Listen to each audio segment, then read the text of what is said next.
Good morning, everybody. I did not do my video last night. We had a show that opened, so I got home and dropped right into bed.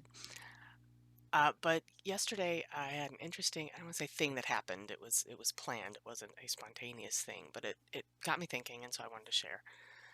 A former student who is now in college.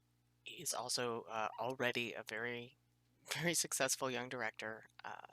He he's graduating this year, so he's not like a freshman in college or anything. He's a young man who has decided to do this for a living, went through our program, and he called. He's doing a project on his senior thesis on theater education and why people go into theater education and the benefits.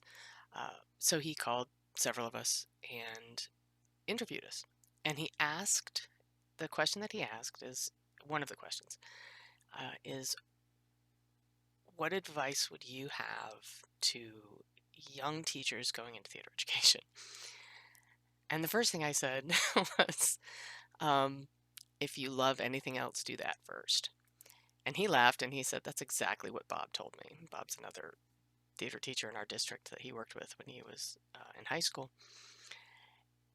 And it's so true. It's true both of teaching and it's true of theater. If you don't love it, don't do it.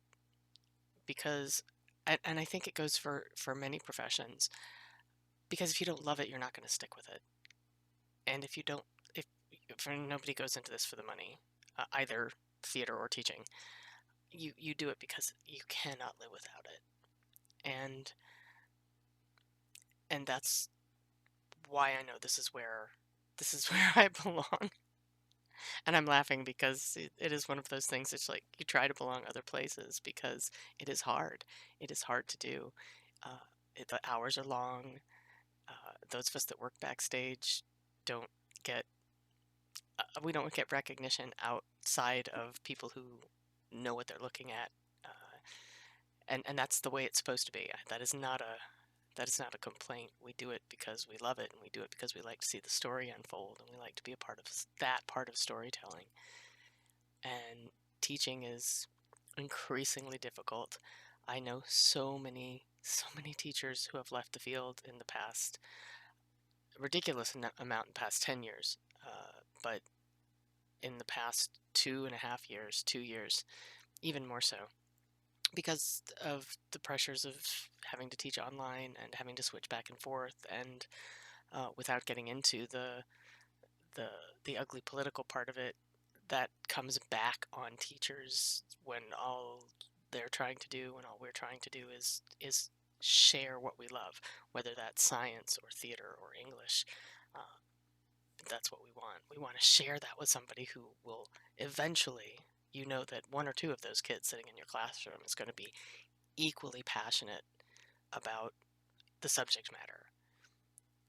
And while you want to share it with all of the kids, boy, those light bulb moments when you see that kid just fall in love with it, it's worth every extra hour, all of the arguments. So so Colin's questions made me think about why I choose to do this and why I choose to stay, and why I want to help other people who do this well and do this better, and do it in such a way that they can sit down at the end of the day and not only know that they have done what they love, but that they can take care of themselves doing it. Because there's another way. There is always a way forward, and finding it is important, and it's really important right now. So that is where I am this morning, and I hope you all have a great day.